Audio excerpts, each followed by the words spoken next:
Bien, la idea general de lo que vamos a trabajar hoy y la próxima clase es un poco lo que está presentado ya en los primeros videos explicativos y en las clases que les propusimos para esta semana, clases grabadas. Y es un poco la estrategia, contar las estrategias y construir con ustedes un poco la estrategia que vamos a utilizar para calcular integrales definidas. Ustedes estuvieron viendo con Marisa la clase pasada que esto que estuvimos viendo en la primera clase, en la clase inicial, que fue más que nada la forma de pensar el cálculo integral y hacer subdivisiones, o sea, de cuando teníamos una función que representaba una velocidad, una razón de cambio, ir haciendo subdivisiones en el intervalo que estamos interesados en trabajar, proponer, aproximar mediante funciones constantes, una función escalera, ¿bien? Todo eso que estuvimos trabajando con el ejemplo de COVID, en la primera clase. En la última clase con Marisa lo formalizaron un poco más. ¿Bien? Entonces, ahí empezaron a definir ciertas cuestiones que son importantes desde lo teórico, más que nada para poder ponernos de acuerdo en un lenguaje. Entonces apareció la idea de partición, apareció la idea de conjunto de puntos compatibles, aparecieron las sumas de Riemann, estuvieron viendo que usar una suma de Riemann permitía hacer aproximaciones, pero no calcular el cambio exacto, que era lo que estábamos buscando. Después empezaron a haber estrategias para que esas aproximaciones tiendan a ser lo más cercanas posible al valor real, si existe. Y llegaron a definir nuestro concepto estrella, que era la integral definida. Bien, que esa integral definida de estas funciones que lo tomamos como razón de cambio nos permitía obtener exactamente, y ya no aproximadamente, el cambio total de la magnitud, la acumulación, bien, de esa magnitud que estaba cambiando en el periodo que estábamos interesados. Eso fue, digamos, como una primera parte de lo que estuvieron trabajando con Marisa el otro día. ¿De acuerdo? Bien, ¿cómo definían entonces esa integral definida? O sea, ¿cómo llegaron a definirla? ¿Cuáles eran las características de la definición de ese concepto?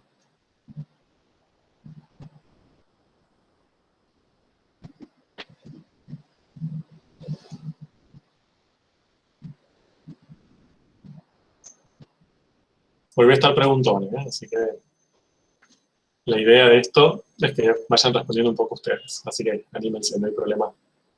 Que lo que respondan no está bien.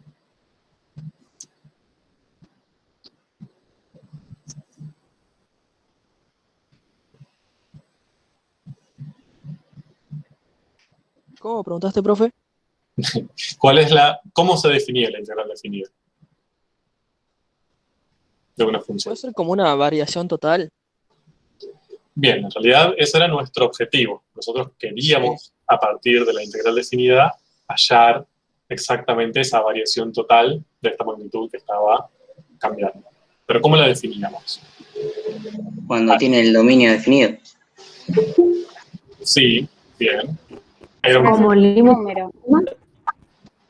Era un número, genial, era un número real. El número que obtengo cuando el límite hace que la partición tienda a cero. Perfecto.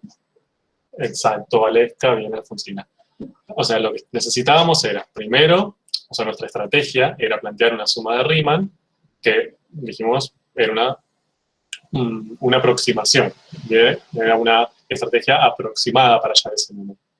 Pero después, para definir esa integral definida y para llegar a ese número que ustedes estaban diciendo recién, lo que hacíamos era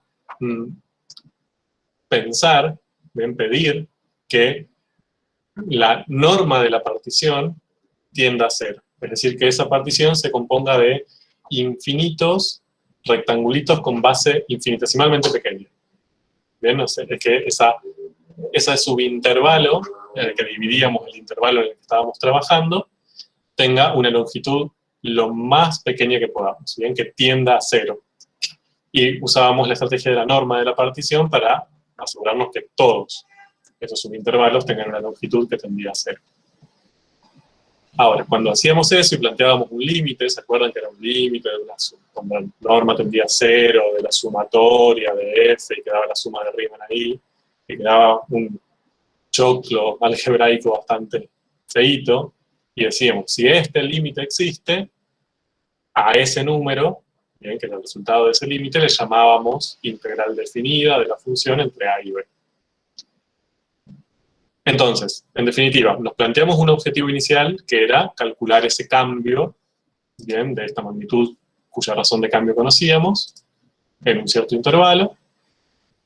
Empezamos a aproximarlo con sumas de Riemann y después llegamos a una estrategia exacta, ya no aproximada, mediante la definición de la integral definida, bien, con este límite. Pero ¿cuál es el problema? ¿Qué problema ven con eso? Que es difícil de calcularlo así con el límite. Perfecto. Difícil, nos quedamos cortos, bien, o sea, es muy... Casi imposible. Claro. Hay pocos casos donde uno puede calcularlo con la definición, y son casos muy sencillos. Bien, en el libro, de hecho en el apéndice de la unidad del libro de integrales, tienen uno, que es de x cuadrado, y ya van a ver, si lo leen, no hace falta que lo lean ni que lo sepan, pero es más que nada, eso ilustra lo complicado que se puede volver utilizar la definición.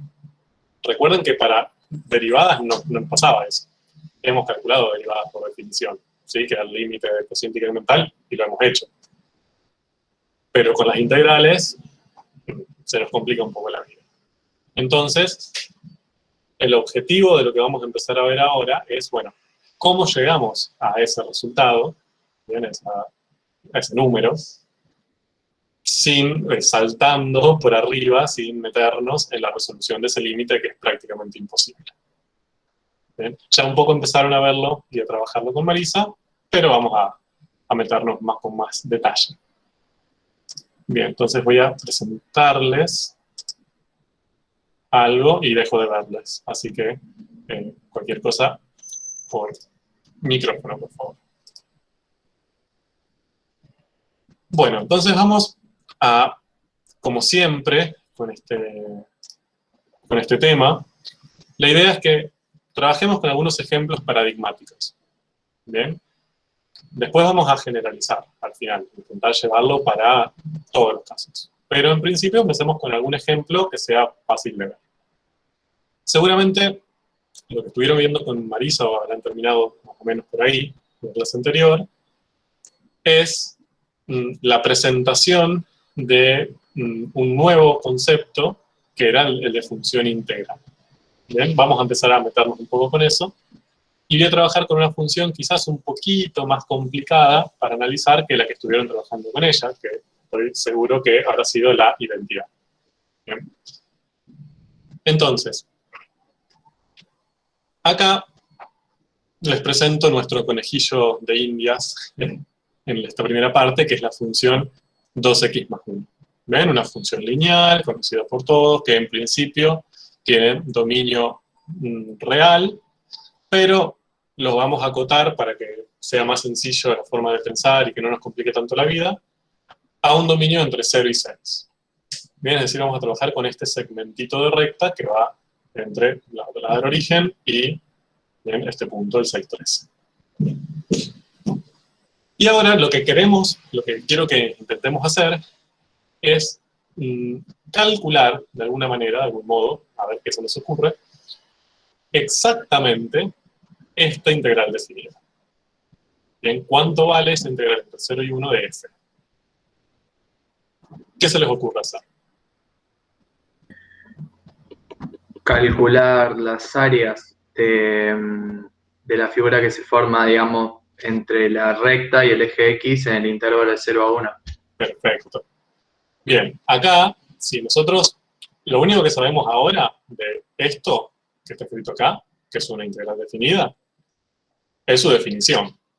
Bien, f es una función integrable, es continua, en este intervalo. Un segundo.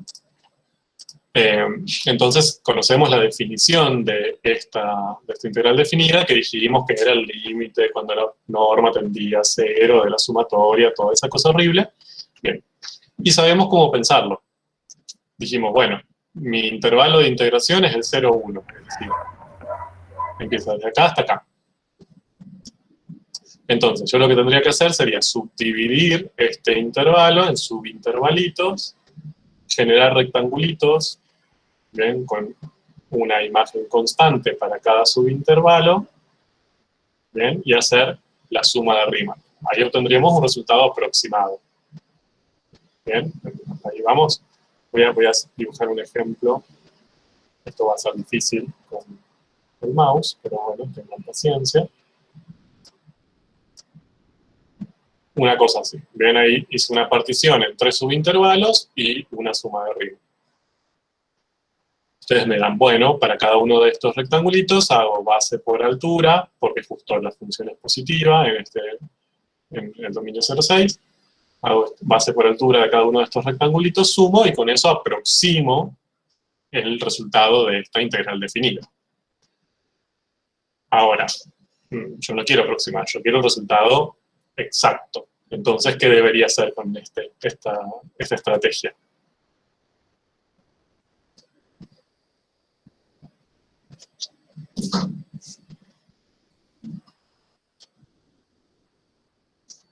Repito, hasta acá aproximé con 3 rectángulos, pero yo no quiero un resultado aproximado, yo quiero el exacto.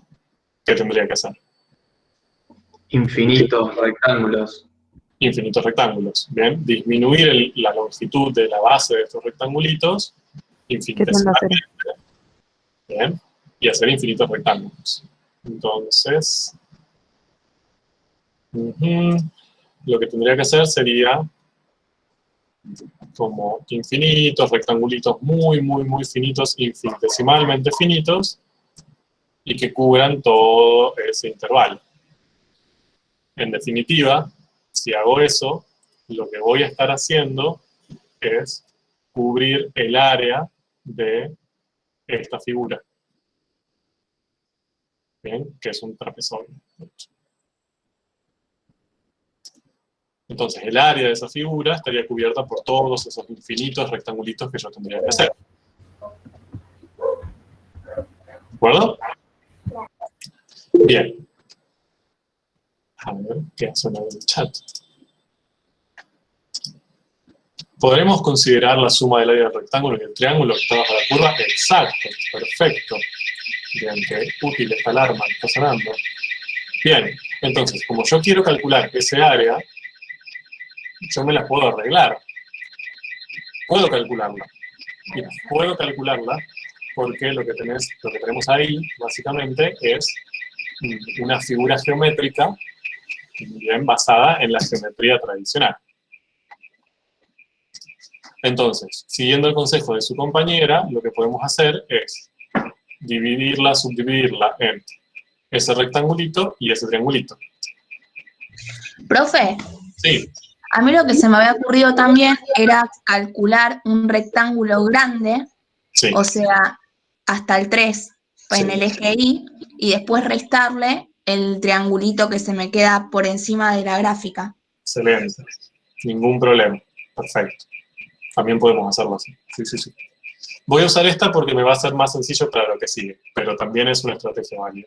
Y de hecho, si recuerdan, los más geométricos, también en la secundaria o en la primaria teníamos fórmulas para calcular áreas de trapecios, de trapezoides y de eso. Podemos usarla también.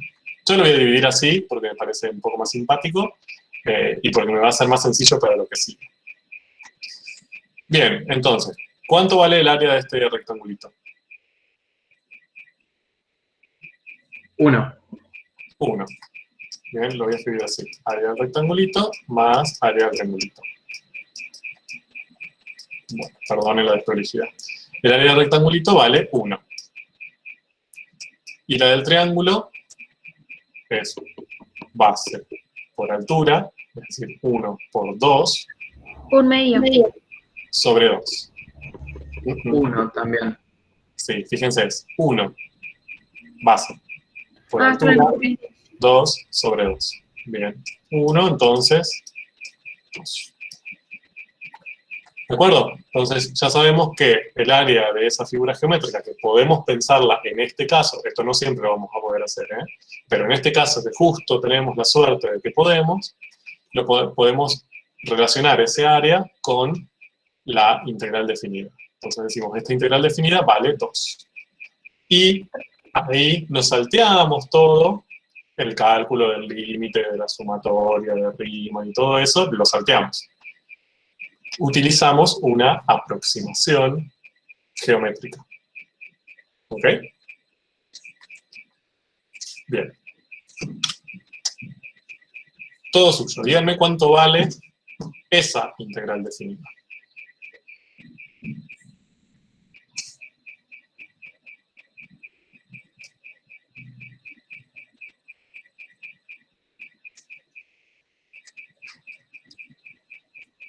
La suma de las dos áreas sería Bien. ¿De qué áreas? del Cuadrado más triangulito y del triángulo. Bien. ¿Qué rectangulito y qué triángulo? Perfecto. Sería 3, me parece que era 2 más 1, ¿no? No recuerdo los números. 6 te da todo, profe. Bueno. Vamos por parte. Dijimos, ahora, tenemos que ir entre 0 y 2. Bien. Entonces, voy a dividir esto en este rectángulo que está acá. Bien. Y este triángulo que me queda por aquí arriba. El área del rectángulo vale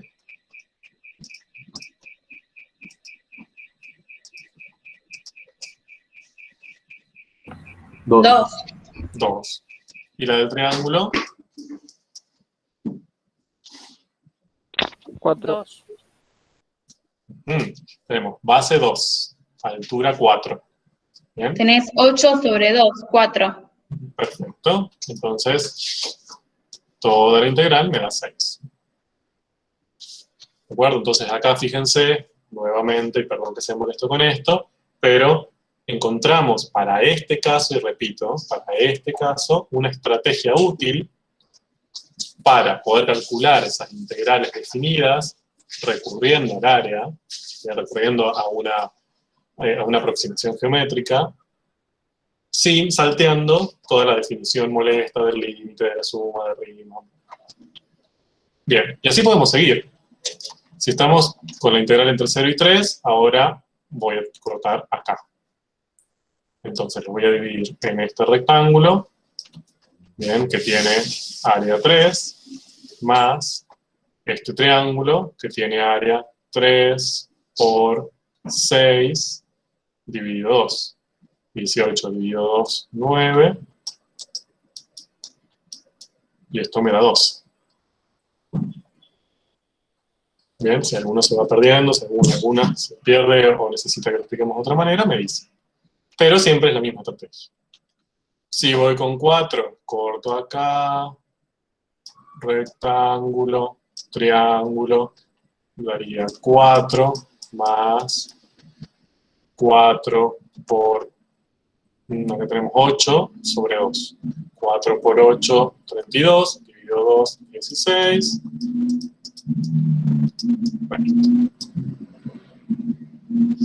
Bien. Y si hago con 6, lo mismo. Bien, lo voy a hacer para que quede hecho nada más, pero muy rápidamente. Divido en este rectángulo de aquí abajo, este triangulote, me quedaría área del rectángulo 6, área del triángulo, base 6, por altura 12, eso me da 6 por 12, 72, dividido 2, 36, así que esto me da como resultado 42. Bien. Ahora, hasta acá creo que no hay nada demasiado nuevo bajo el sol. Ahora, aparece esto, les digo, bueno, entonces, yo lo que quiero es resolver esto que aparece acá. ¿Qué es esto? Bien, fíjense, analicemos lo que aparece. Tenemos el simbolito este, que ya lo conocemos. Tenemos un 0 acá en el extremo inferior. En el extremo superior aparece x, bien, que era nuestra variable. x, y acá nos aclara de hecho que x varía entre 0 y 6, o sea, es nuestra variable, y aparece nuestra función.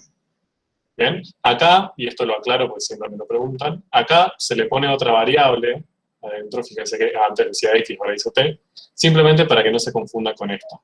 Bien, pero es lo mismo. Imagínense que acá está la función f, es esta que estamos trabajando acá, que es 2 por la variable más 1. ¿Qué es esto? ¿Qué elemento o qué entidad matemática es esto? Función Función integral. integral. Muy bien, perfecto. Esto es una función integral, ya no es una integral definida. Bien, porque para que sea una integral definida, ¿qué tenía que suceder? Aquí arriba, en ambos extremos en realidad, en ambos extremos de integración debería aparecer un número real. Bien, cuando nos aparecía una variable, bien, en este extremo, era un nuevo ente, que estuvieron también trabajando con Marisa, supongo en la clase anterior, donde a medida que iba variando esta variable independiente, yo le iba asignando distintos valores entre 0 y 6, lo que tenía que ir, me iba devolviendo la función, el resultado de la integral entre 0 y ese valor de f. ¿Bien? Entonces, por ejemplo, si x valía 1, me pedía que haga esta integral, que ya la hicimos y nos dio 2. Si valía 2, me pedía que haga la integral entre 0 y 2, que ya la hicimos y daba 6, y así. Bien, entonces, por eso era una función, porque a cada valor que yo le asignaba a la variable independiente, para cada valor de mi dominio, me asignaba un único valor del codominio, de la imagen. ¿De acuerdo? Ahora, esta función, bien, que si quieren le ponemos un nombre, le vamos a poner f, mayúscula, que tiene variable x. Yo lo que les pido es, bueno, a ver, esta función que está escrita de esta manera, ¿podremos encontrar una forma de escribirla más sencilla? ¿Bien? Esta es la forma integral de escribirla, obvio, pero no es una forma algebraica, no es una forma elemental. ¿Bien? O sea, no puedo escribir esta función con un polinomio, bien, usando raíces o cocientes, una forma que podemos llamar, entre comillas, linda. Fíjense que a f sí. Bien, tenemos una expresión súper tierna ahí, bonita, pero a esta, que es la función integral de la f chiquita, les pregunto, ¿podremos encontrar alguna forma de escribirla?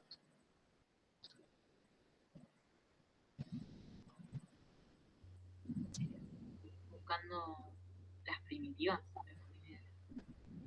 Bien, interesante. Vamos hacia eso. Bueno, acá lo que les muestro es simplemente una tablita hecha con los resultados que fuimos obteniendo hasta ahora. Bien.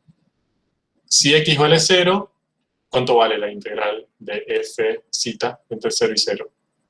0. 0. ¿Cómo saben? Por definición. Oh, claro. Más o menos. Por propiedad. ¿Bien? O sea, es una de las propiedades. Bueno, también lo pueden haber visto en una definición. No me meto en eso. Pero saben que cuando tienen los dos extremos iguales, el resultado de esa integral definida va a ser 0. Perfecto. Y acá tienen los que calculamos antes, ¿bien? Los que estuvimos haciendo con las áreas de los rectangulitos. Entonces, lo que tendríamos que ver, como una estrategia, es si encontramos alguna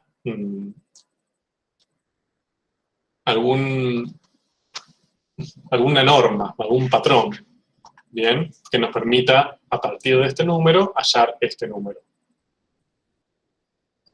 ¿Bien? Es decir, alguna ley algebraica, una fórmula sencilla, que cuando yo incorpore x, 0 me dé 0, cuando incorpore 1 me dé 2, cuando incorporo 2 me dé 6, y así sucesivamente.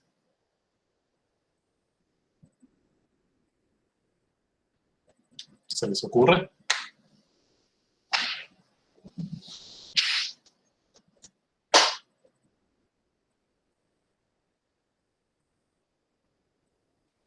Bueno, me alegra que no se les ocurra, porque sería muy llamativo que sí. Para que sea un poco más sencillo, lo que les voy a escribir acá es lo que estuvimos viendo antes. ¿Se acuerdan que dividíamos en un rectangulito y un triangulito? Bueno, eso mismo se los escribí acá. El primero es el rectangulito, el de abajo, y el segundo es el área del triangulito que quedaba arriba. Bien, lo mismo que vimos antes. A ver si ahora es un poco más sencillo llegar a el patrón. Profe, en el chat, Valesca dice con la derivada, pregunta. Con la derivada, bueno, pero tenemos que ver cómo. Y Sonia te dice que lo veníamos haciendo recién.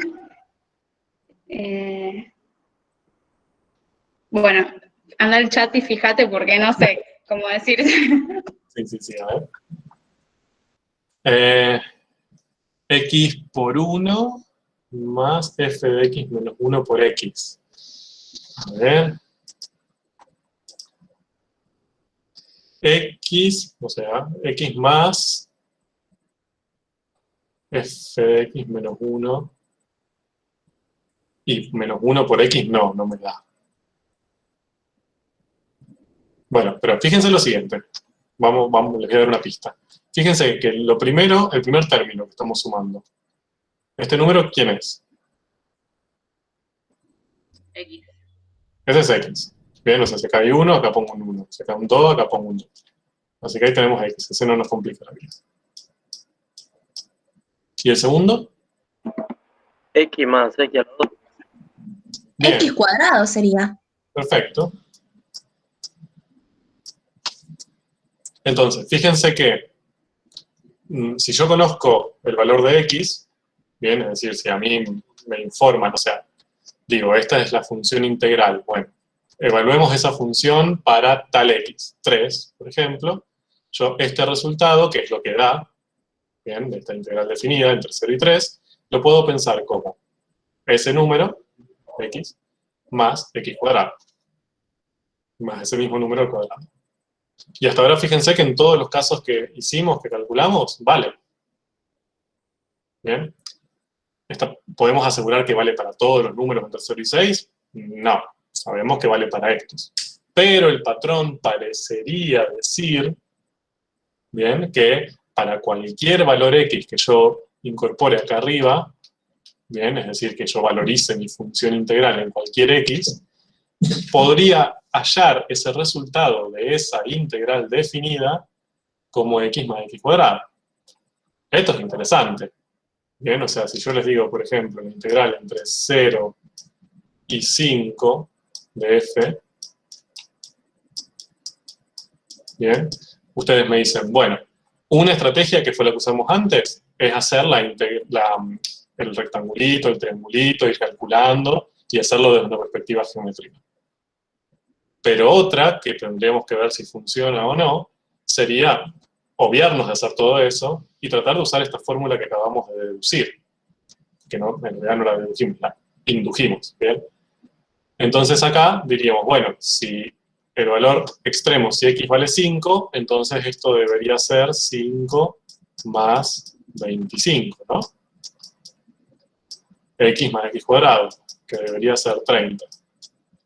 Veamos. Vayamos a lo seguro, que es lo que sabemos que realmente está bien, que sería la perspectiva geométrica. Yo tendría que hacer hasta 5, ¿no? Y esto lo puedo dividir en este rectángulo más este triángulo. ¿Cuánto vale el área de este rectangulito? 5. 5. Y la del triángulo es base 5 por altura, que vale 10 la altura. Bien, entonces 5 por 10, 50, dividido 2, 25. 30. Buenísimo. Bien, es como que quizás encontramos, increíblemente, esta fórmula algebraica que nos permite hacer lo mismo que veníamos haciendo de manera geométrica, pero ahora lo generalizamos para cualquier x. Bien, repito, no podemos asegurar que vale para cualquier x. Pero hasta ahora no podemos negarlo. Todos los ejemplos que usamos parece valer. ¿Bien? Entonces, quizás, no sabemos, aquí hay un signo de pregunta, esta función integral, esta f de x que decíamos antes que nos pedían, esta función integral que ustedes la vieron con Marisa la semana pasada y la definieron así y todo, quizás puede ser posible que la podamos escribir de esta manera. Bien, entonces fíjense que estamos escribiendo esta misma función que está escrita de esta forma fea, pobre, espero que no se ofenda, pero es una forma bastante fea de escribir una función. La escribimos de esta forma re bonita, que es un polinomio de grado 2 que todos conocemos y queremos. Bien, es la misma función, si esto vale, ¿eh? No estoy diciendo que esto sea igual, simplemente estoy diciendo que si es así, sería un golazo. Podemos escribir esta función fea de esta forma, que es mucho más bonita. Bueno, hasta ahí vamos. ¿Alguna duda? ¿Hasta aquí? ¿Algún comentario? ¿Algo que quieran que charlemos? No, está todo bien. Bueno, Por ahora bien. Sí, sí. espero que sigamos así. Bien, entonces acá está escrito lo que acabo de decirle. Bien. Y acá también está escrito lo que acabo de hacer. Entonces, esta función integral, bien, quizás, posiblemente, podamos pensarle, y repito acá, hay un signo de pregunta, podemos escribirla de esta manera, que es más sencilla, bien, x cuadrado más x.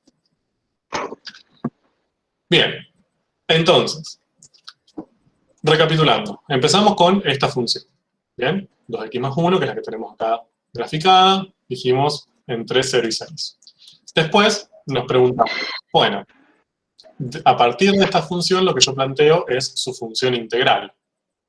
¿Bien? Su función integral donde la variable ahora está en uno de los extremos de integración.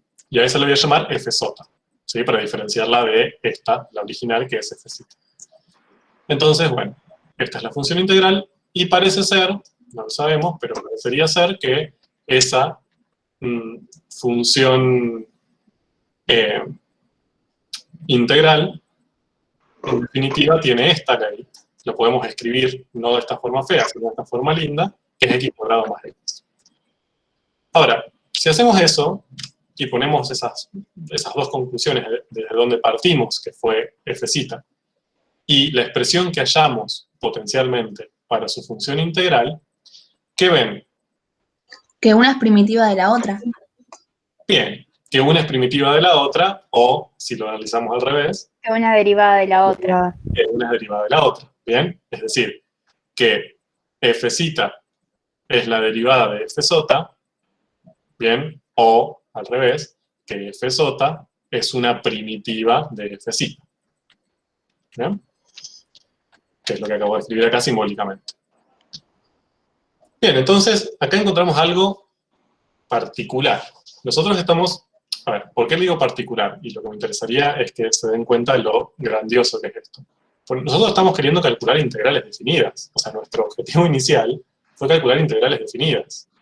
Bien, entonces estábamos haciendo sumas de Riemann y un montón de cosas. Después dijimos, bueno, aumentamos, hacemos el límite cuando la partición tiende a 0, la norma de la partición tiende a 0. En este caso tenemos la gran estrategia de aproximarlo desde una perspectiva geométrica, sacamos distintos valores, todo, entonces ya algunas integrales definidas podemos calcular, a partir de ahí podemos deducir una fórmula que quizás nos permita sacar esas integrales o calcular esas integrales definidas de manera exacta para cualquier valor entre 0 y 6.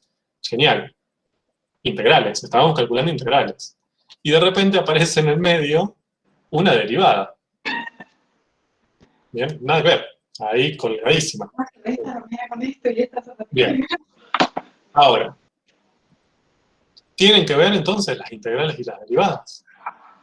Vamos hacia eso. Lo que les voy a presentar aquí es algo que tienen en el libro, yo se lo simplifiqué un poco, más que nada para ir explicándolo, que es como un circuito de pensamiento. ¿Bien? Pero más que nada para que nos vayamos ubicando. Entonces, Primer muñeco, ¿eh? los micrófonos, por favor. Voy a silenciar a la gente. Gracias.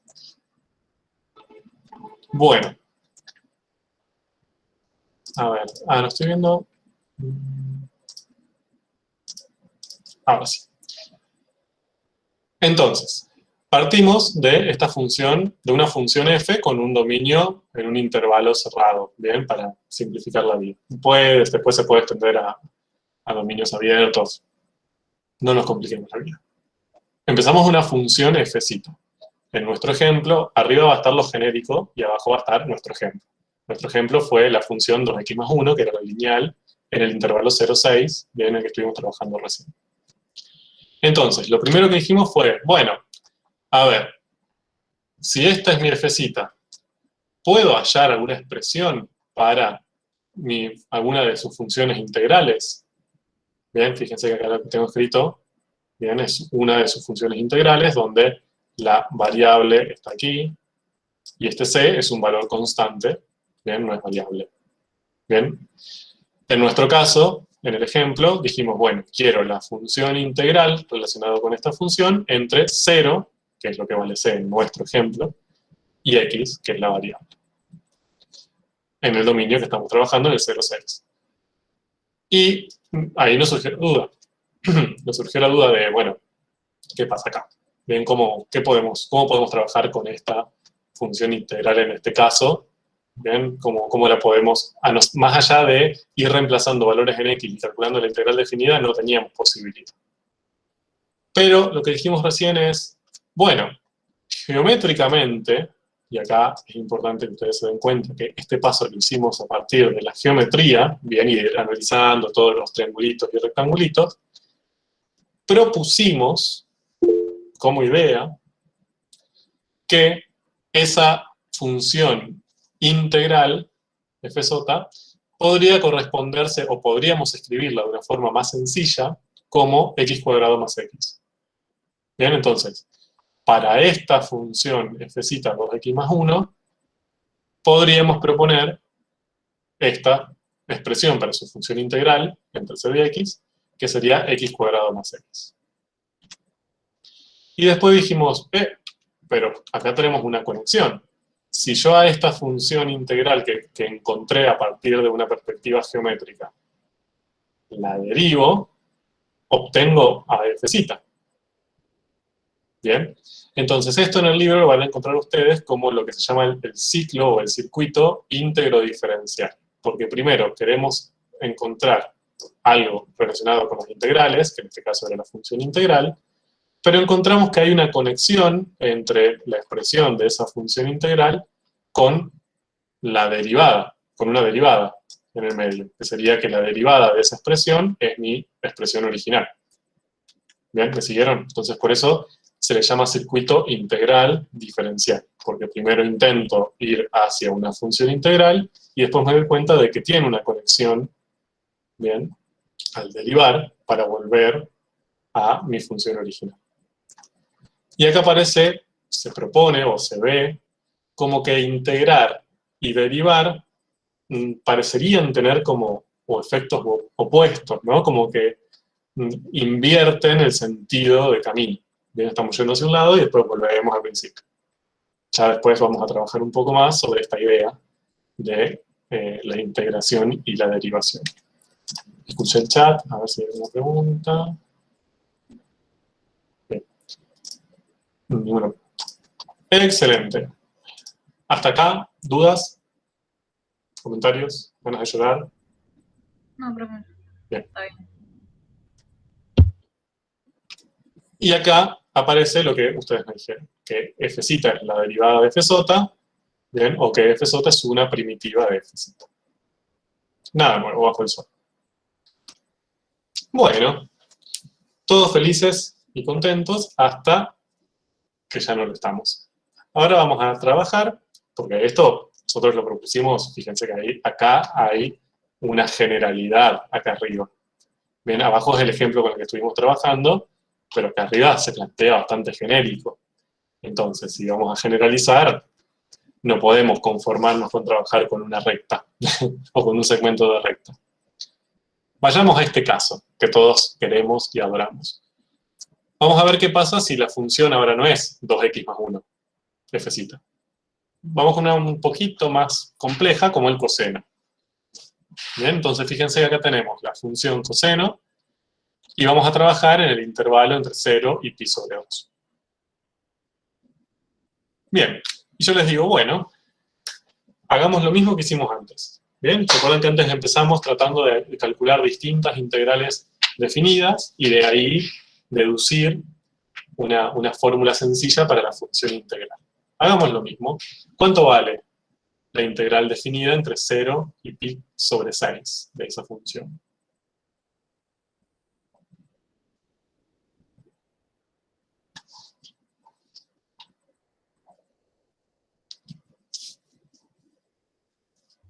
El problema es que por geometría no lo podrías hacer, porque no te da exactamente un número. Exactamente. Puede ser una aproximación, pero un número exacto no voy a tener. Pero yo acá tengo una integral, yo quiero un número exacto, quiero el límite de la suma de Riemann, no una aproximación. Bien, entonces, ¿todos están de acuerdo que acá nos cortaron las piernas, básicamente? Porque antes, todo este proceso que habíamos hecho y sacamos la formulita y todo, y nos dimos cuenta que era la primitiva, todo partió de la geometría, bien, de hacer una aproximación geométrica. Acá sí podemos hacer una suma de Riemann, todo lo que queramos, sacar aproximaciones, lo más cercanas que podamos, pero un valor exacto para esta integral definida no lo vamos a poder encontrar. Bien. Y mucho menos si queremos encontrar una expresión para fj. Bien, para la función integral correspondiente, si ya no tenemos estos primeros datos, virtualmente imposible, bien, que podamos hallar una expresión sencilla para fj. Entonces, nos vamos, ya está, terminó matemática 2. No, por suerte no. Entonces, fíjense, acá lo reemplacé con nuestro nuevo ejemplo. Partimos con fz en un dominio cerrado, que ahora es coseno en el 0 pi sobre 2. Decimos, bueno, ok, intentemos hallar una expresión sencilla para su función integral, bien, fz, como antes, bien, lo mismo que antes. Pero tenemos este problema. Bien, antes esta flechita la podíamos tranquilamente seguir, bien, porque podíamos, mediante una perspectiva geométrica, proponer una expresión sencilla dentro de todo para fz. Pero ahora no. Ahora podemos ir por el otro camino. Bien, o sea, este camino que fue el que hicimos antes, no lo podemos seguir. ¿Qué otro camino? Buscar una función que si la derivamos te dé esa. Perfecto. Fíjense, lo que me están proponiendo, muy pillos, es, en vez de hacer este circuito íntegro diferencial que hicimos antes, es decir, bueno, pero esta flecha que va para allá, ¿no puede ir al revés? ¿Bien? Es decir, porque nosotros llegamos a esta, nos dimos cuenta que era la derivada, que si la derivábamos obteníamos esta, fuimos en este sentido, en el sentido rosa. Ahora, entonces, ¿no podemos ir para el otro lado? Es decir, si yo ya conozco fz, ¿no puedo buscar una fz, una primitiva de fz, una función cuya derivada me dé coseno? ¿Bien? ¿Lo puedo hacer? ¿Puedo usar este camino para proponer una fz independientemente o independizándome de la geometría? Sí. Ni. Y ahora vamos a ver por qué. Quiero leer el chat. Bien, vamos orientados. Entonces, dijimos, lo que tenemos que buscar es a fz, que es una primitiva de fz, ¿de acuerdo? Es lo que tenemos que intentar encontrar. Y acá tenemos la definición, que ya supongo que la vieron con Marisa, si no se los presento, dada una función fz definida en un cerrado, entonces fz es primitiva de fz, si y solo si la derivada de fz es fz. Bien, para todo valor de su dominio. Bien, por tanto, comparten ese dominio, al menos donde están definidos. Fíjense que es un sí solo sí. Entonces, si yo digo primitiva, necesariamente estoy suponiendo esto. Bien, si fz es primitiva de fz, entonces la derivada de fz es fz. Y por otro lado, si yo me encuentro con esto, si yo sé que la derivada de esta función f mayúscula es la f minúscula, entonces puedo asegurar, puedo ir para el otro lado en la implicancia y asegurar que f sota es una primitiva de f. ¿Bien? Es un sí, solo sí. Bien, entonces, sabiendo que f sota es una primitiva de f, ¿quién es f sota? Seno de X. ¿Todos de acuerdo?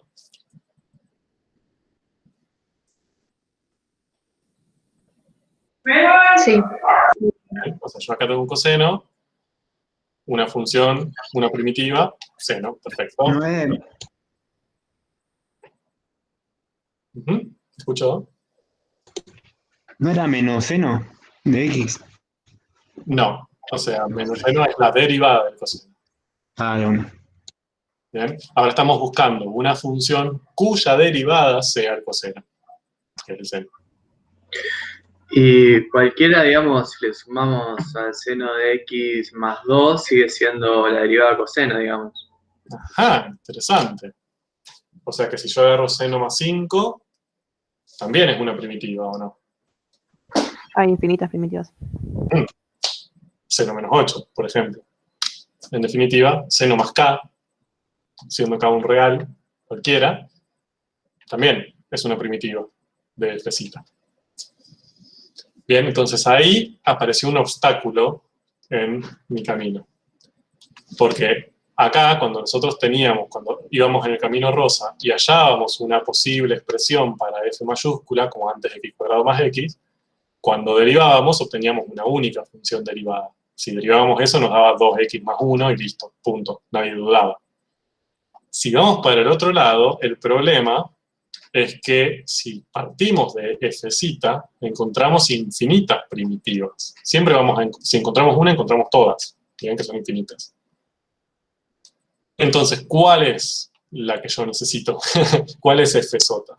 ¿Es seno, es seno más 5, es seno menos 8, es seno más raíz de 3? Necesitamos un punto de paso u otro dato.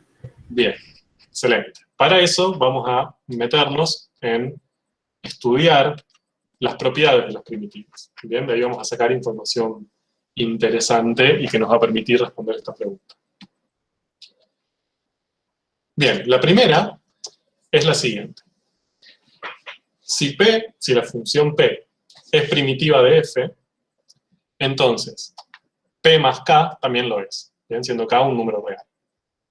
Es decir, si yo tengo que p, bien, una función p, yo puedo asegurar que es primitiva de una función f, entonces si a esa función p le sumo una constante real, bien, le sumo una constante positiva, negativa, 0, obviamente, cualquier constante real, esta nueva función, p más k, también es primitiva. Bien. ¿Cómo podrían demostrar eso? Derivándolo. Perfecto. Entonces, yo sé que p es primitiva de f. Bien. ¿Cómo puedo expresar esto en lenguaje simbólico?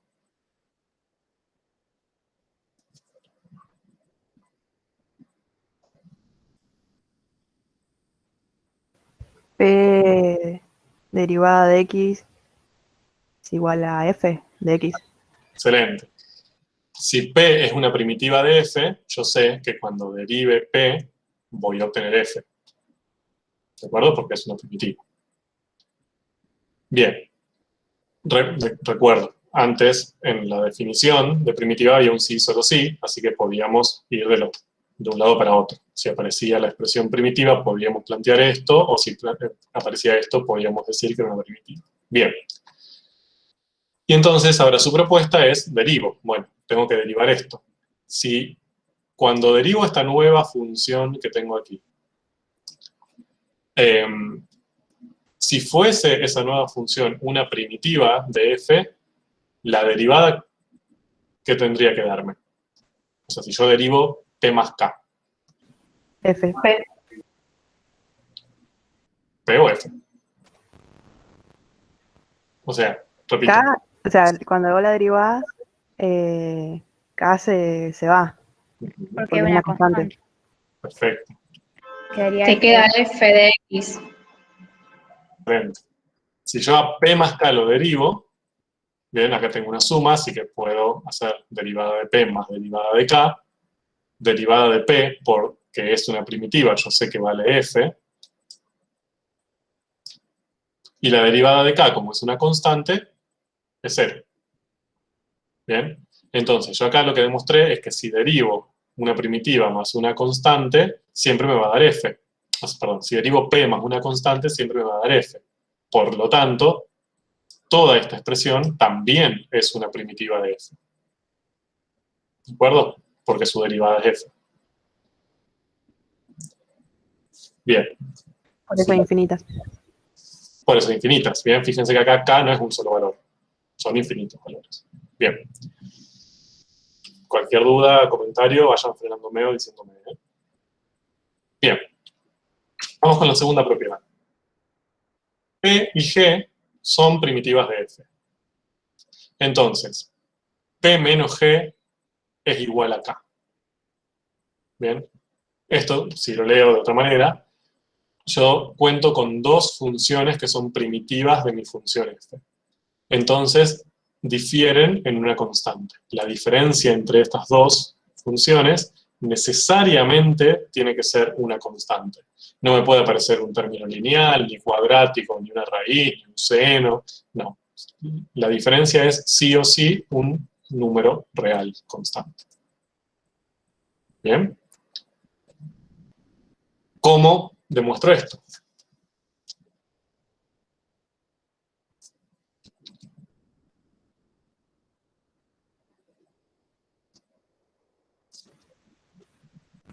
Y voy a tener C1 más C2, por ejemplo, y me va a dar, como voy a tener la función, ay, no sé cómo, o sea, como... Bien, bien. Entiendo por dónde vas. Pero, ojo. Pasa que si derivas una y después la otra, sería como restar la misma función dos veces, digamos. Pues si derivas P y derivas G, no deja de ser F.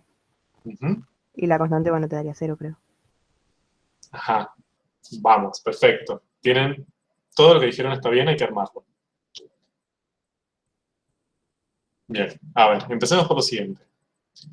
Si P es primitiva de F, lo mismo que dijimos en la propiedad 1, vale esto que está ahí escrito, ¿no? Que la derivada de P me da F, porque es una primitiva.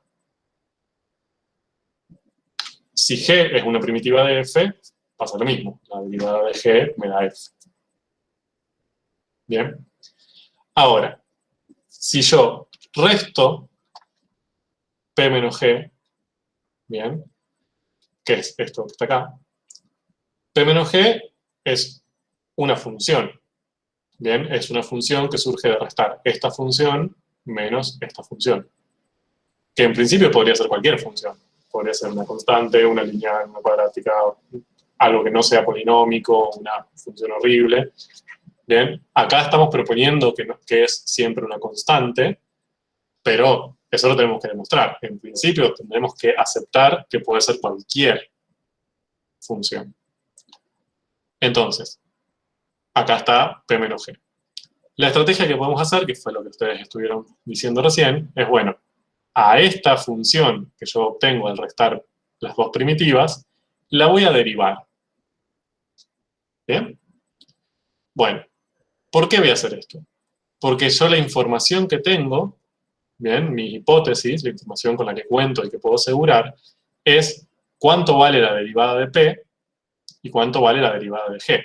Entonces, trabajar con P y G solitas, mucho no me sirve, necesito derivarlas para poder hacer algo. Entonces lo que voy a hacer es, bueno, derivar esta resta. Como estoy derivando una resta, puedo hacer, en vez de P menos G derivada, puedo hacer P derivada menos G derivada, que es lo que tienen escrito acá. Bien. Y ahí se nos simplifica un poco la vida, porque sabemos cuánto vale P', F, porque P es una primitiva de F. Y sabemos cuánto vale G', F, porque G es una primitiva de F. Que es lo que ustedes decían recién. Ambas, cuando las deriven, me van a dar F, entonces al restarla me va a dar 0. Bien, entonces, lo que yo pude demostrar hasta acá es que si yo resto esas dos funciones P y G y derivo esa resta, el resultado necesariamente, sabiendo que son primitivas de f, necesariamente ese resultado me va a dar siempre 0. Ahora, yo acá no demostré esto. ¿Bien? En todo caso, demostré que la derivada de la resta entre dos primitivas es nula. Eso sí lo demostré, pero no lo que dice la segunda propiedad.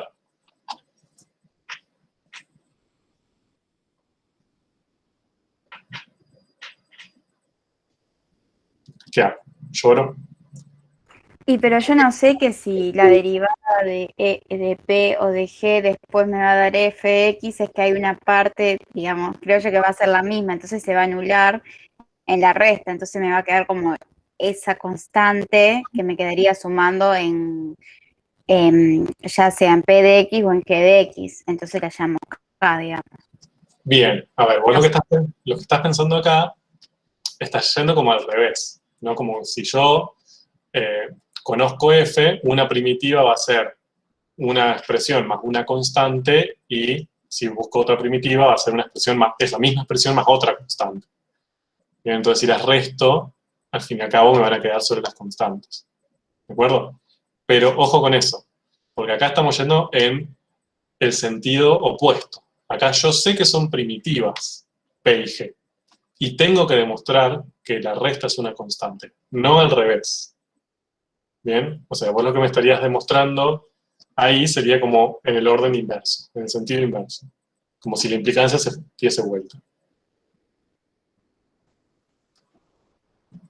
Lo que está diciendo igual, a ver, para este caso vale, no estoy diciendo que esté mal, solamente que no me sirve para demostrar lo que queremos, pero está cerca.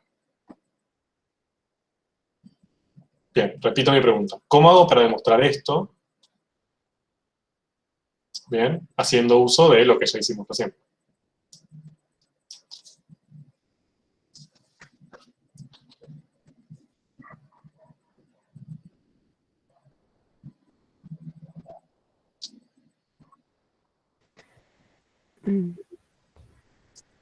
Lo que sabemos es que te da 0 cuando restás las funciones ya derivadas.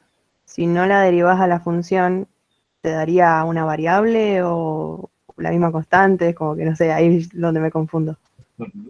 Bien, lo que nosotros demostramos es que si primero restamos las funciones y a esa resta la derivamos, el resultado es 0.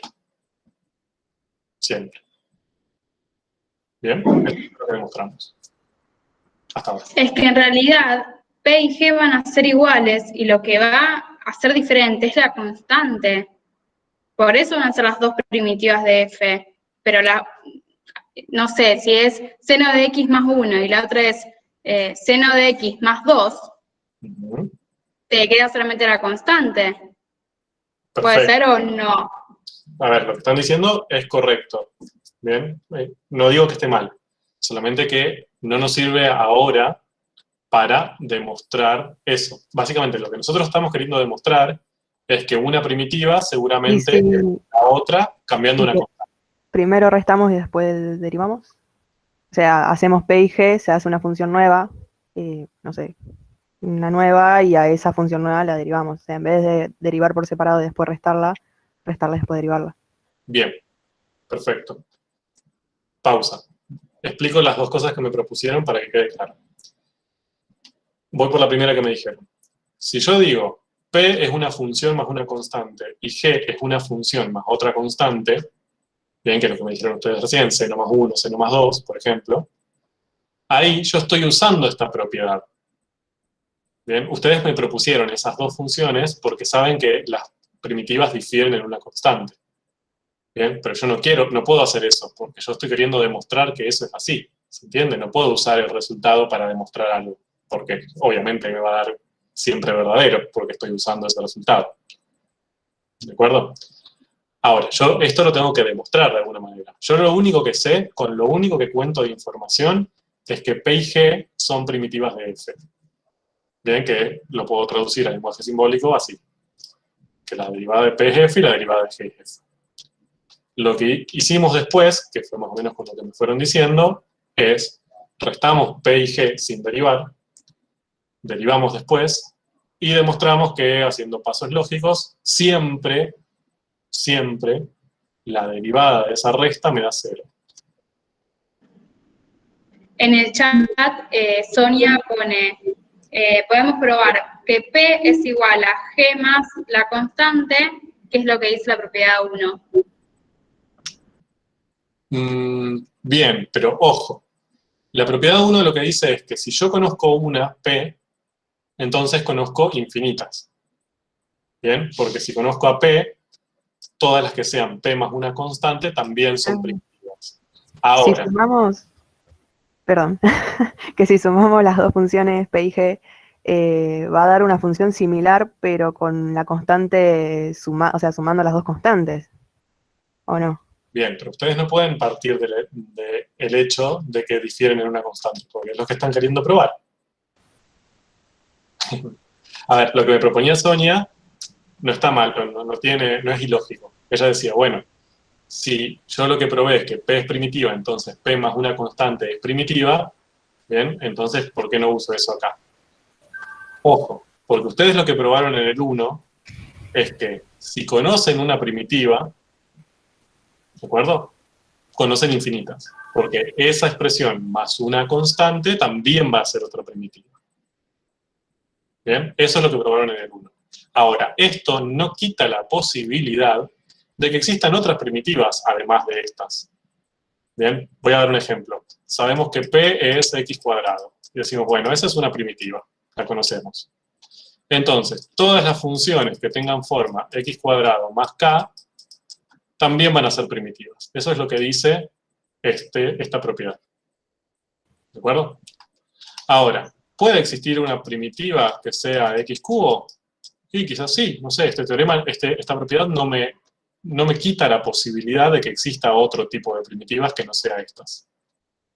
Bien, solamente lo que demuestra es que si conozco una, conozco estas infinitas. No me quita la posibilidad de que existan otras.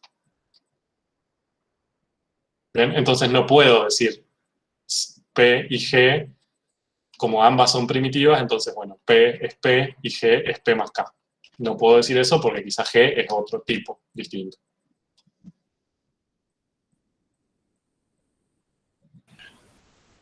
Para mí, creo que alguien ya lo dijo, pero la opción más viable es crear una función nueva. Una función,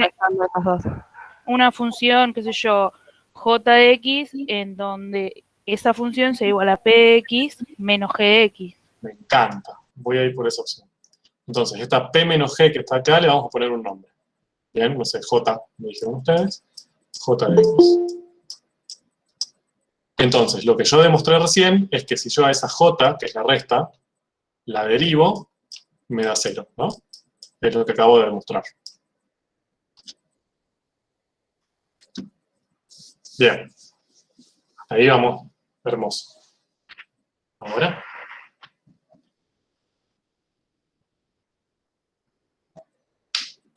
Entonces, si te da 0, sería de las primitivas de la misma función, o sea, corroborás que son primitivas de esa función. Claro, j sin derivar es una constante. O sea, te vendría que hacer la antiderivada. Y ahí te difieren en una constante. Excelente. Y ahí... se me estaban complicando la vida excesivamente. Si yo sé que cuando esta función la derivo me da 0, esta función necesariamente es una constante. No tengo otra posibilidad. No puede ser un polinomio de grado 2, ni nada por el estilo. Bien. Uy, no me veo. Bueno. No puede ser una función que no sea una constante, porque las únicas funciones cuya derivada es 0 son las funciones constantes.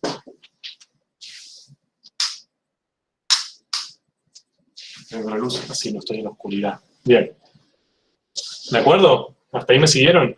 Entonces, si pensamos que P menos G es una nueva función J, y demostramos que a esa función J, al derivarla, obtenemos como resultado 0, necesariamente, que fue lo que demostramos recién, entonces, esa función J, si su derivada es 0, sí o sí es una constante. No puede ser otro tipo de función que no sea una función constante. Bien, igual a K, siendo K un número real. Entonces, lo que acabamos de demostrar es que J es K, y J sabemos que es P menos G. Porque lo definimos nosotros así. Bien, entonces recién acá llegamos a esto. Bien, ahí podemos demostrar que entonces cuando restamos dos primitivas, siempre voy a obtener una constante. No tengo posibilidad de obtener otro tipo de función que no sea una constante, un número real constante. ¿Bien? ¿Me siguieron hasta ahí? Sí, profe.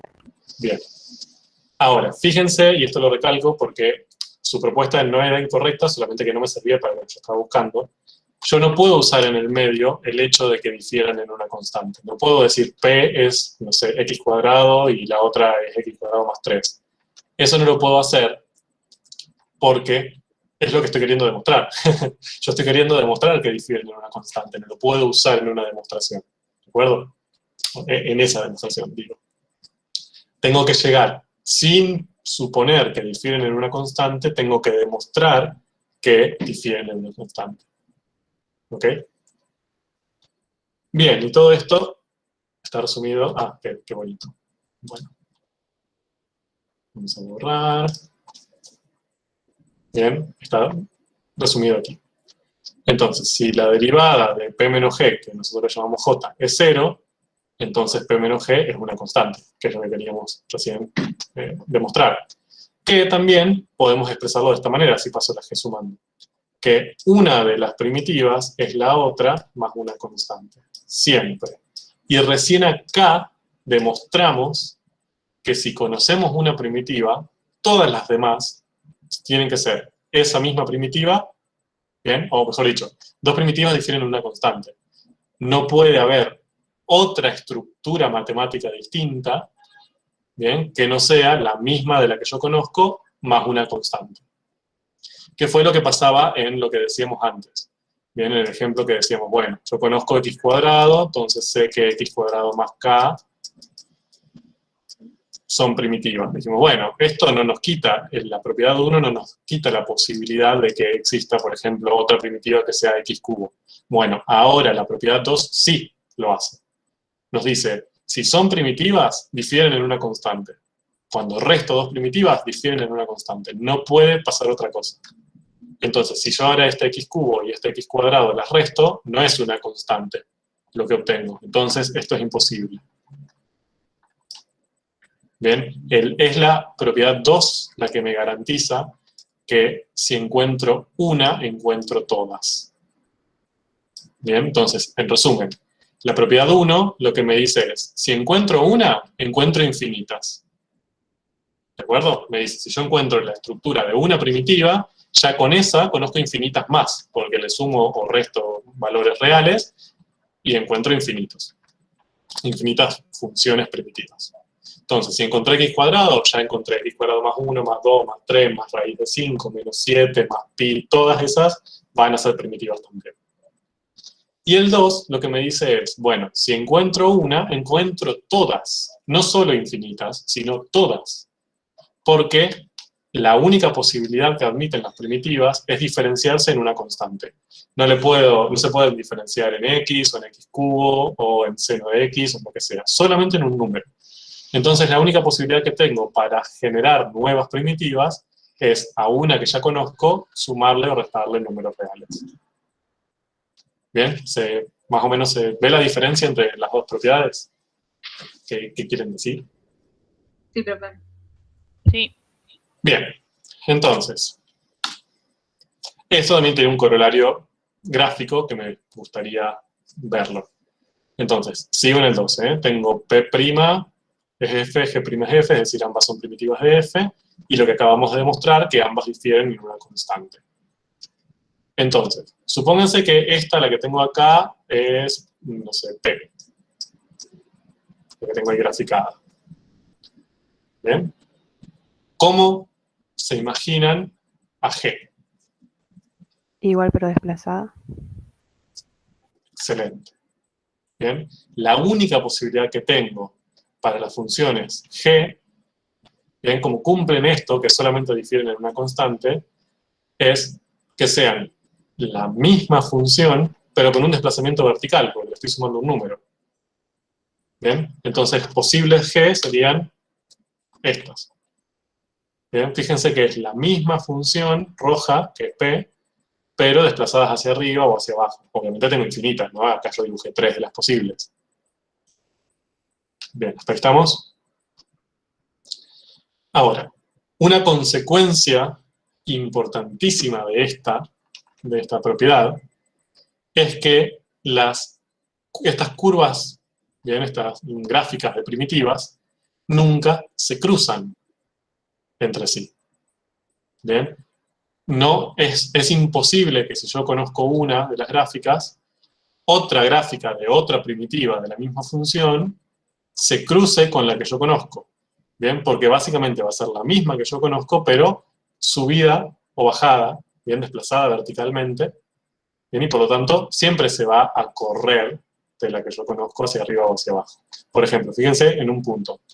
Acá en P conocemos el punto 2, 1, que es el punto 2, 1, pertenece a la gráfica de P.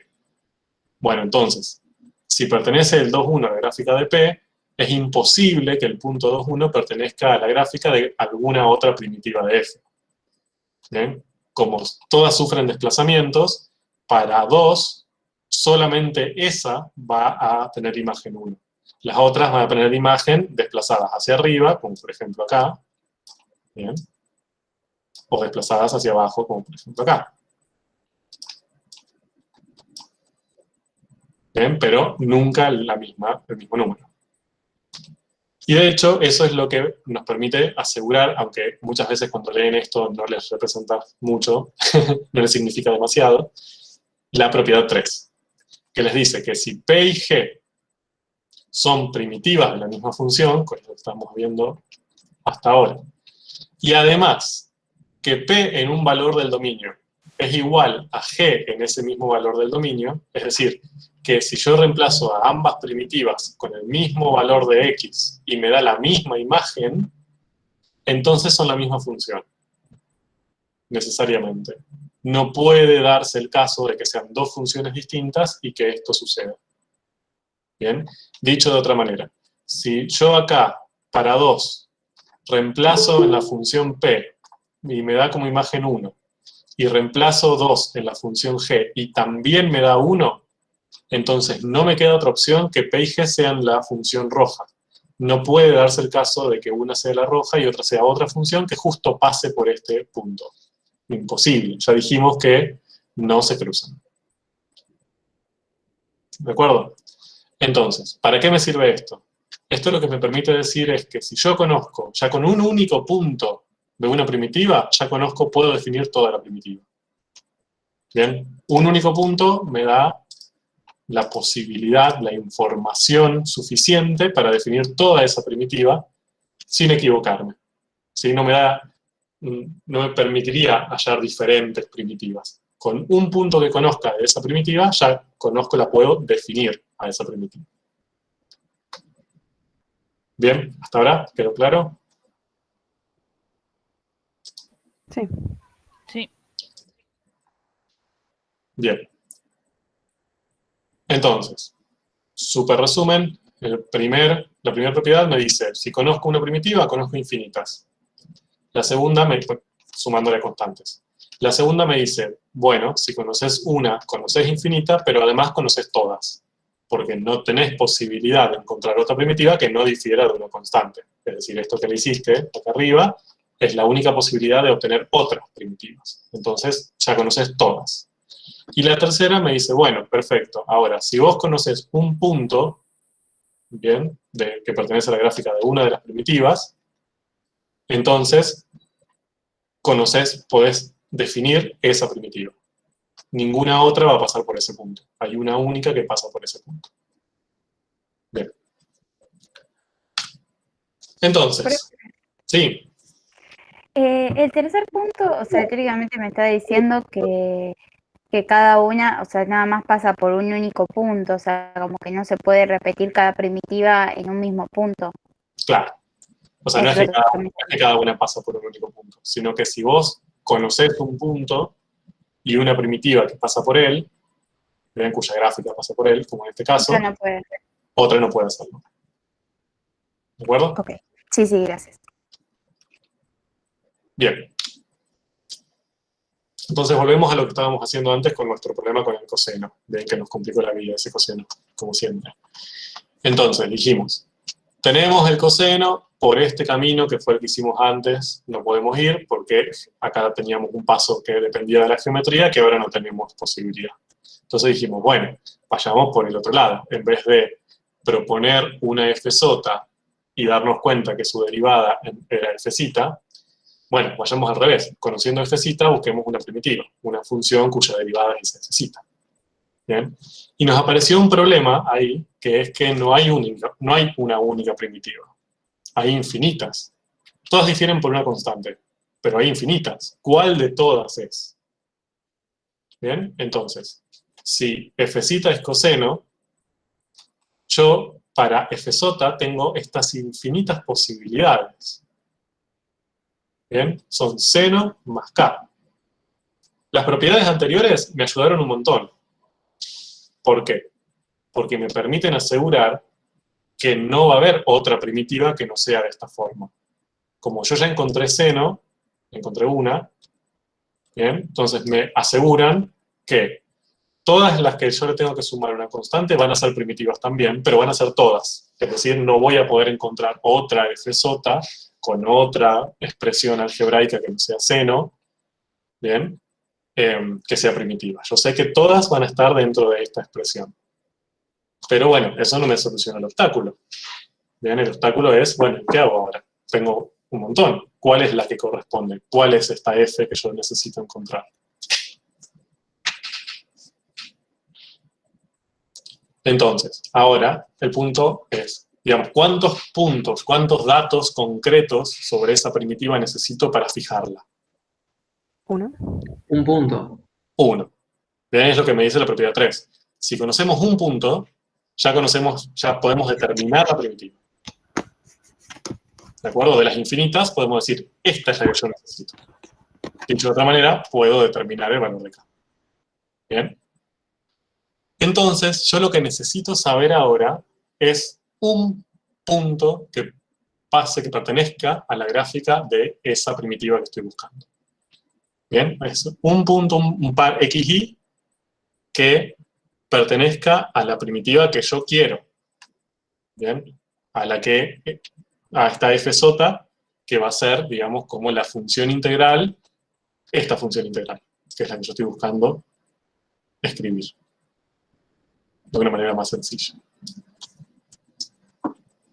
¿Conozco algún punto? Es decir, ¿conozco algún valor de x que cuando yo aplique f de x y eso me dé una cierta imagen, yo conozco algún valor de x que cuando aplique esta función integral conozca su resultado? 0 o pi sobre 2, que sabemos que ese es su dominio. 0 pi sobre 2. A ver, perfecto. Supónganse que x vale 0. Bien, es decir, yo debería hacer f en 0, que sería reemplazar esta x por 0. ¿Sé cuánto vale este resultado? La integral entre 0 y 0 de coseno. 0. Ah, 0, sí. 0. ¿Y cómo sé eso? Por las propiedades. Perfecto. Fíjense que ahí estoy pasando por un puente hermoso. Me salteé el límite de la sumatoria, me salteé el hecho de que geométricamente no puedo hacer nada. Bien, por una propiedad, sé que si justo en este caso x vale 0, bien, la imagen vale 0. Bien, por una propiedad de las integrales definidas. Hermoso, ya está. Conozco un punto. Si ya conozco este punto, la puedo fijar. Pero antes de eso, me dijeron pi sobre 2. Si x vale pi sobre 2, ¿conozco cuánto vale la integral entre 0 y pi sobre 2 de coseno? No. No. Bien, o sea que este no lo puedo usar. Pero ya conozco uno, soy feliz. Re feliz. Re feliz. Bien, entonces, esta es la función que yo quiero expresar de una manera adecuada y conozco que f en 0, cuando resuelvo esta integral, que ahora es una integral definida, me da 0. O sea, sé que si x vale 0, la imagen vale 0. Ya está. Entonces, recapitulando. Estoy yendo por este camino. Bien, todavía no sé si me va a servir, pero lo estamos intentando. Entonces, f es coseno. Dijimos, bueno, tengo que buscar una primitiva. Bien, para ir por este lado. Primer obstáculo, no tengo una, tengo infinitas. ¡Bu! Las propiedades de las primitivas me dijeron, bueno, ojo, pero son todas, si conoces una, que conocíamos una que era seno, conoces todas, que son seno más una constante real. ¿Pero cuál constante real? Segundo obstáculo, ¡bu! Ahora, la propiedad me dice, bueno, pero si vos conoces un punto, ya la conocés, ya podés fijarla. Genial. ¿Conozco un punto? No, en principio no, porque esto no sabía cómo resolverlo. Aparecen las propiedades de la integral definida. Me dicen, sí, uno conoces, si x vale 0, por propiedad, esto me da 0. Genial. Conozco un punto, que es esto lo que está acá. Entonces, ahora puedo determinar k. Bien, porque f en 0, que yo sé que vale 0, pero si lo reemplazo acá, me da seno de 0 más k. Seno de 0 es 0, se va, entonces obtengo solamente k. Y como yo sé que toda esta cuenta me da 0, que es lo que acabo de demostrar, entonces necesariamente k va a tener que ser 0. ¿Bien? ¿Me siguieron? ¿Cómo es la secuencia de pensamientos?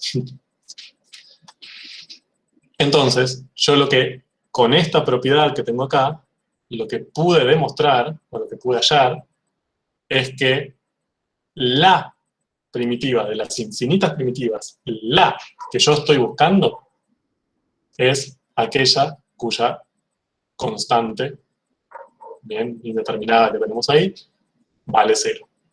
Entonces, en definitiva, era seno de x como dijimos al principio. Descartamos la posibilidad de que sea seno de x más 3, seno de x menos 8, seno de x más pi. ¿Bien?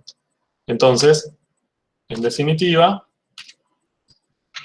este camino que habíamos propuesto antes, vuelvo para atrás un segundo, este camino que hicimos antes, no lo podemos hacer.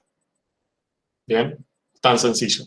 ¿Por qué? Porque yo a partir de f no voy a poder encontrar una única f sota, así como busco una primitiva y ya está. Tengo que hacer un análisis un poco más amplio, que es el que aparece ahora aquí. Lo primero que voy a tener que hacer es buscar las primitivas posibles para f. Entonces, de coseno, sé que todas las primitivas son seno de x más k. Y lo que me permite afirmar esto son las propiedades de las primitivas. Y después, con un dato, bien, si yo sé que p en 0 vale 0, con eso puedo hallar k. ¿Cuánto vale k para mi primitiva, para la primitiva de todas estas que estoy buscando? Y ahora puedo proponer cuánto vale p, que es seno de x directamente. Y digo, bueno, entonces esa primitiva de estas infinitas, esa primitiva que es seno de x, va a ser mi f. Bien, va a ser la expresión que yo voy a usar para simplificar esta expresión horrible que no quiero trabajar con esto. ¿De acuerdo? Entonces, recién así, con esta seguidilla de pasos, recién ahora puedo ir desde acá hasta acá, pero en el sentido opuesto que hicimos antes. Ahora, la pregunta que ustedes me pueden hacer es, todo re lindo, ¿bien? O sea, hasta acá dijimos, bueno, sí, busquemos una primitiva, buscamos cuál, todo. Pero en definitiva, ¿tengo alguna prueba concreta de que esto lo puedo expresar como seno? Es decir, yo esto lo estoy proponiendo. No tengo una evidencia de que esta f sota, que yo la estoy escribiendo de esta manera fea, la voy a poder escribir sencillamente como seno de x. Es una propuesta que hicimos porque utilizamos el caso inicial, bien, que vimos que justo era una primitiva de f, y dijimos, bueno, acá también va a ser una primitiva y proponemos que sea seno. Lo que yo necesito ahora, al menos en principio, para ver si lo que hice está bien o no, es algo que me dé pruebas de que mi propuesta es válida. Bien, entonces lo que voy a tratar de mostrarles ahora es una estrategia para estar un poco más seguros. Bien, es como un primer pasito, un primer escalón. Entonces, vuelvo a mi problema inicial, que era este, ¿se acuerdan? Que nosotros lo que queríamos era calcular esta integral definida entre 0 y pi sobre 6 de f. Eso es lo que quisimos hacer y nos frenamos en seco porque básicamente no sabíamos cómo hacerlo. Entonces, ¿cuál sería la propuesta ahora? ¿Cómo podríamos calcular esto? Que sería f sota. ¿Cómo podríamos, con lo que hicimos recién, intentar calcular este valor?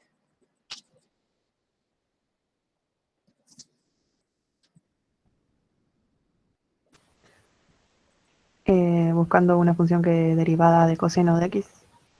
Bien, nosotros ya lo buscamos. Seno de x. Seno de x, bien. De hecho, dijimos, una primitiva de f eran todos seno de x más k. Y después dijimos, bueno, más aún, de todas esas posibles, la primitiva que nos serviría sería seno de x. Bien, que a esa llamamos f sota.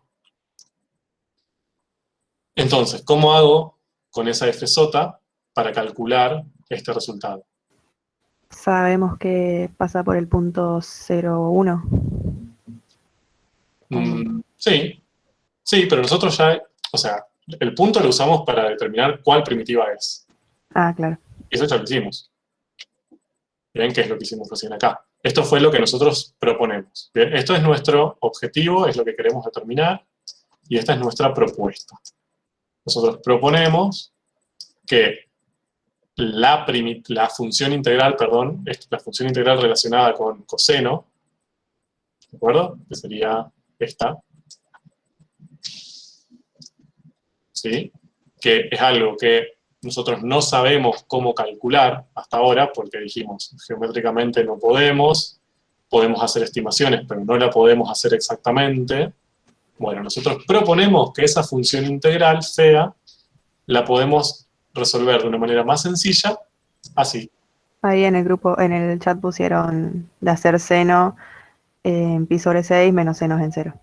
Pero, bien, ni siquiera. Fíjense lo siguiente. Esta f en x, a mí me dicen, bueno, si yo quiero calcular f sota en x, lo que tengo que hacer es calcular el seno de esa x.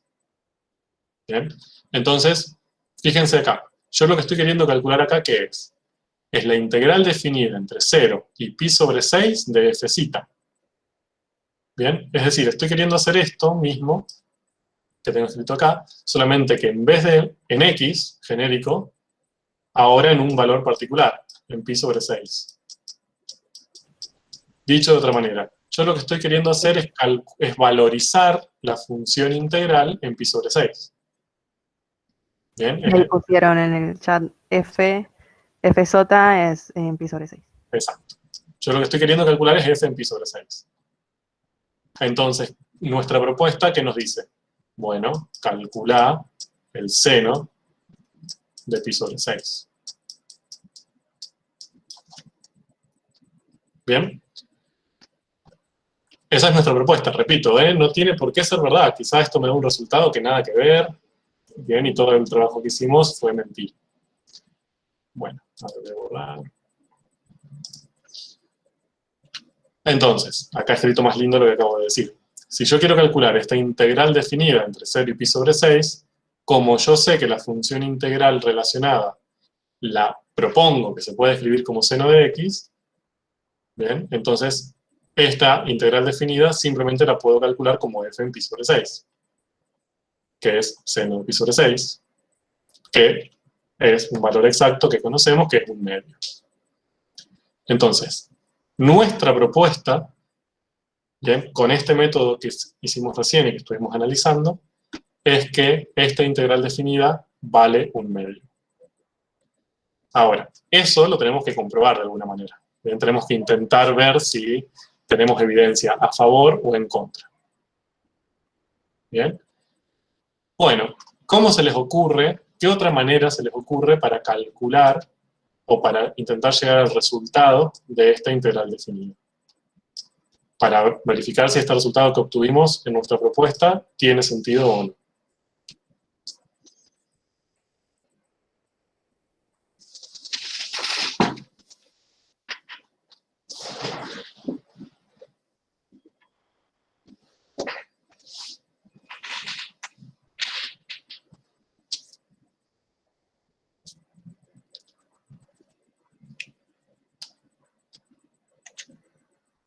Voy a leer el chat, a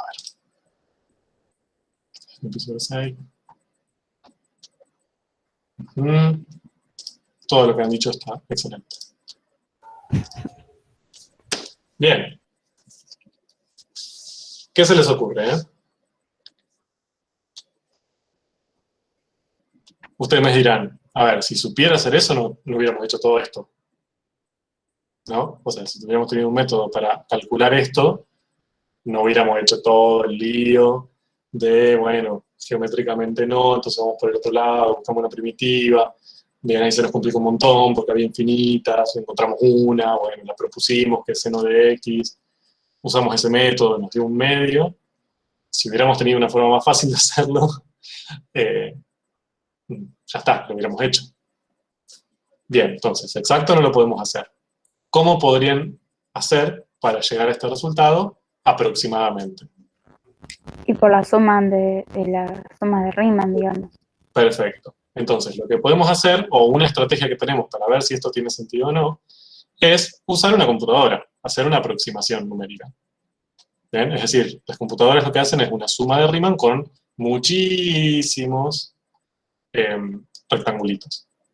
¿Bien? Obviamente no nos da un resultado exacto, nos da una muy buena aproximación, pero una aproximación al fin. ¿Bien? Entonces, si hacemos eso, el área de esta región, si la aproximamos con una muy buena calculadora gráfica, como una computadora, nos arroja este resultado, 0,500. O sea, calcula hasta la tercera cifra decimal, estima hasta la tercera cifra decimal, y nos da esto. ¿Estamos contentos o no? Sí. Re. Bien. Si lo hacemos una muy buena aproximación de este área que lo podemos relacionar con esta integral definida, obtenemos 0,5. Y a nosotros, con nuestro método, nos dio un medio. Hermoso. Vamos con otro. Hacemos lo mismo, pero ahora en vez de entre 0 y pi sobre 6, hagamos entre 0 y pi sobre 3. Entonces dijimos, bueno, para hacer esto, pienso en la función integral. La función integral, que era esta f sota, ahora, en vez de pensarla así, de esta manera fea, bien, la proponemos que se puede escribir como seno de x. Entonces, si quiero calcular esta integral definida, sería lo mismo que valorizar esta función integral en pi sobre 3. Es decir, calcular seno de pi sobre 3. Que exactamente sabemos que es raíz de 3 sobre 2.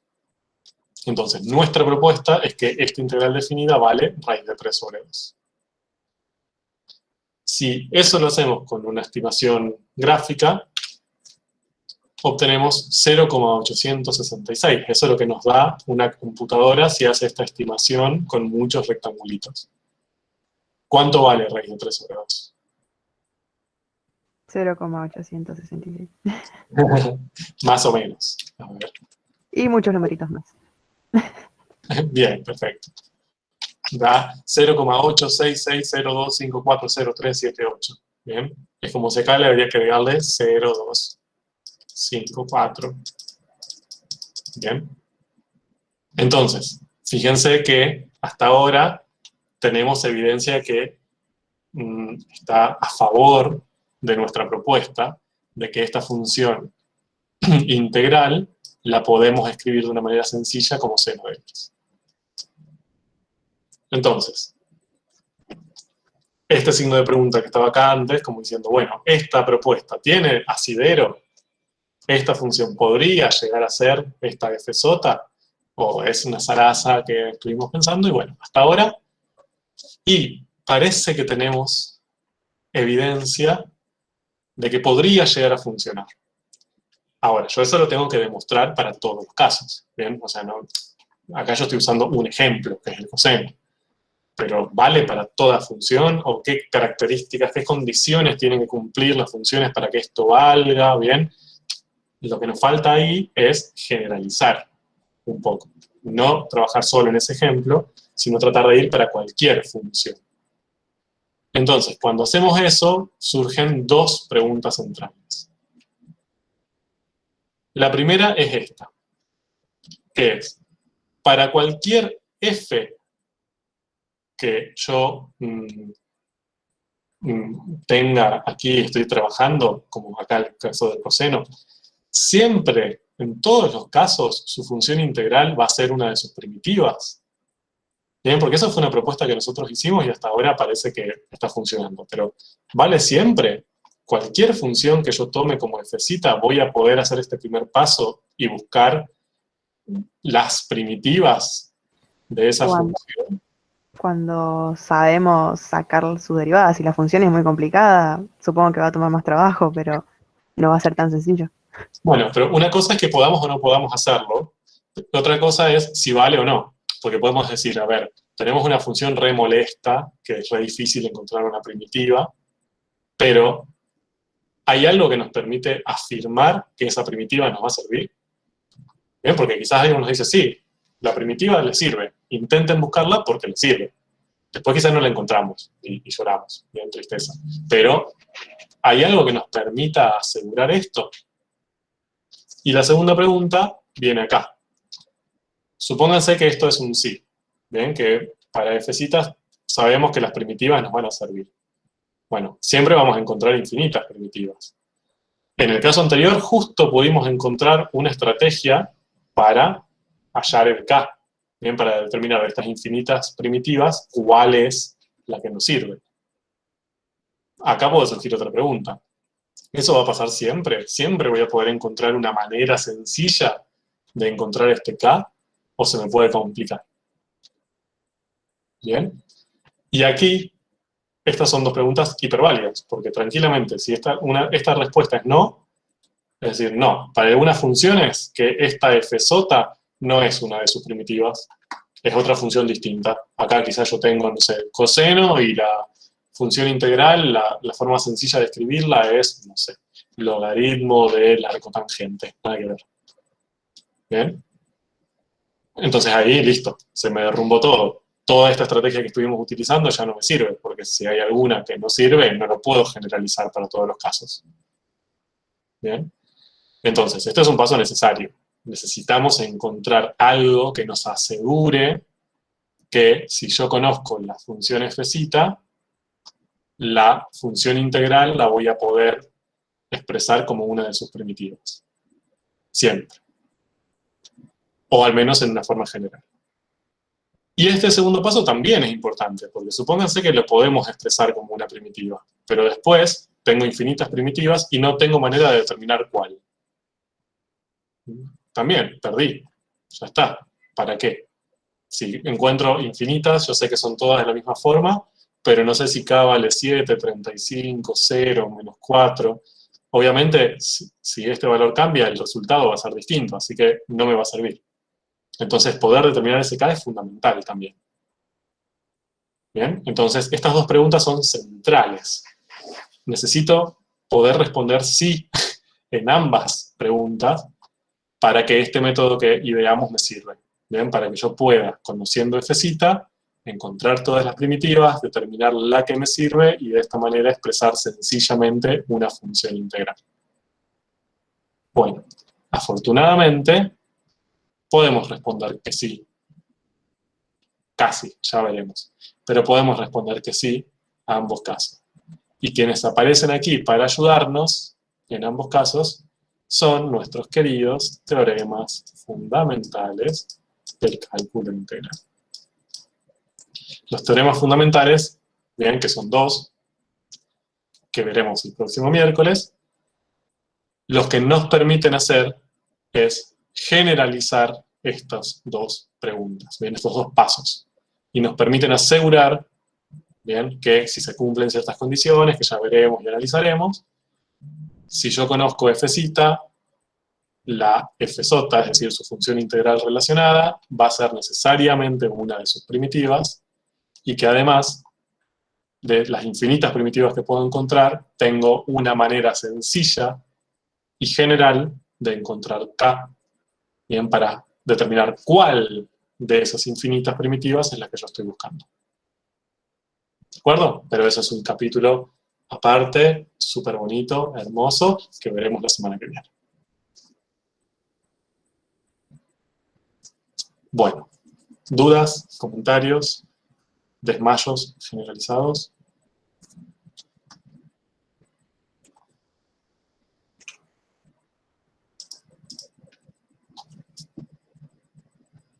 ¿Fue demasiado?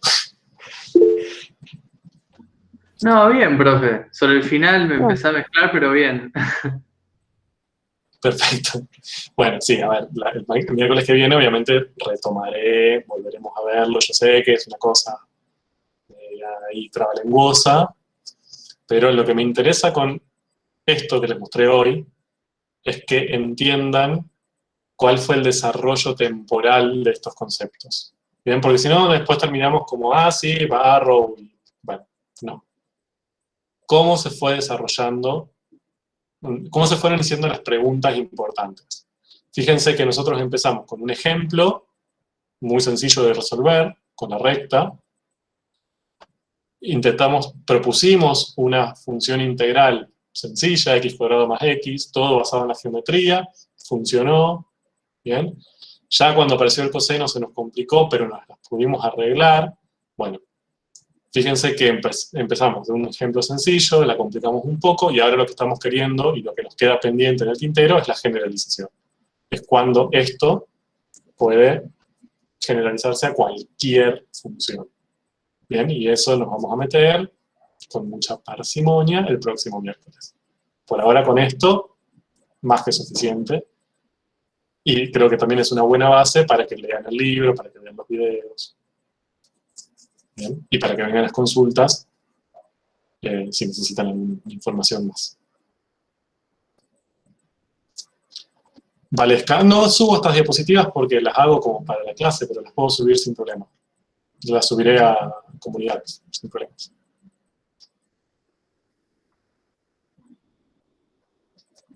Bueno, profe, muchas gracias. Nos vemos. De nada. Adiós, profe, gracias. Buena clase. Gracias. Que tengan taller ahora, descansen un ratito, por favor. Chao, profe. No, Gracias. Chao, profe, gracias. Hasta el miércoles. Profe, ¿te puedo hacer una consulta? Sí, Cecilia. En realidad, te quería pedir si sabes cómo comunicarnos con los profes de taller, porque como nosotros mañana no nos dejaron ningún mail ni nada y tenemos un par de dudas con mi grupo con el tema del taller 2. Perfecto. ¿Qué taller? ¿De qué taller? ¿En qué taller están? Nosotros somos del taller 3. Tenemos a Genaro y el otro profe, no me acuerdo cómo se llamaba. Gabriel Molina. Sí, Gabriel. Bien. Ya le consulto a Gabriel y te paso, si me esperás 5 segundos, lo hago ahora. Sí, dale. ¿Puede ser? Me responde, te lo digo. Avisaron que nos podíamos conectar a los talleres de hoy, que no me acuerdo, fue uno hoy a la tarde y hay una hora a las 8, empieza el 4. Exacto. A ver, no es, desde ya que no hay ninguna, no son obligatorios, ninguna actividad de matemáticas es obligatoria, pero como los talleres es lo que tienen que entregar, les recomendamos que se conecten, si pueden. Claro, nosotros en realidad queríamos saber dónde entregarlos, porque los hicimos con mi grupo y teníamos una duda conceptual y después se los queríamos mandar al profe, pero como no tenemos hasta la semana que viene con ellos.